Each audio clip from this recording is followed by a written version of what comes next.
I was about 14, 15. I was waiting for the SEPTA bus. And if you're from Philly, you know what comes next. Hackman, taxi man, okay? Those are the guys selling their services in the sleet, in the snow, in the summer, in the heat wave. It didn't matter what the time was. They were out there competing against the other taxis. They'd be yelling out, competing with the taxis, using their own cars, of course. And I'm standing there like, bro, you gotta be kidding me. There's gotta be a neater way than doing it this way. They had, of course, no standard pricing, so they had to deal with haggling with customers.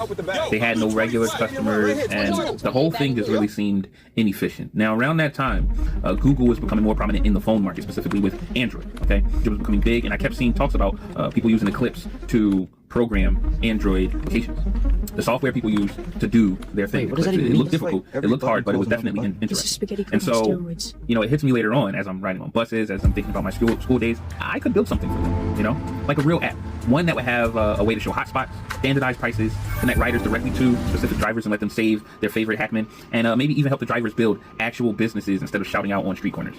And, you know, that sounds all fine and dandy, but at the same time, I didn't act on it. I procrastinated. I told myself that no one wanted to take anything seriously from a kid, to pay a kid for something that big. They would be untrusting of it, right? And honestly, the truth of the matter was I was scared. I was scared that I wouldn't be able to do it successfully. I was scared that coding would be too hard and I wouldn't be able to do it, period.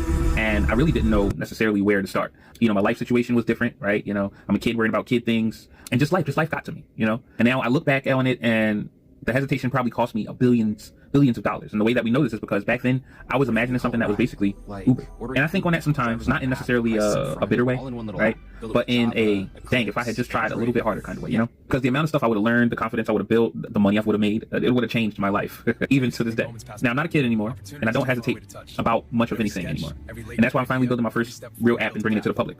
It's called FastTag, and I'm taking it seriously now. So hopefully you guys take it seriously too. You guys can see it right behind me. So if you are somebody who feels like you've missed the opportunity before, trust me, you're not alone. But you don't need to repeat it. The link is in the bio for FastTag so that you can begin growing your audience the way that you want to.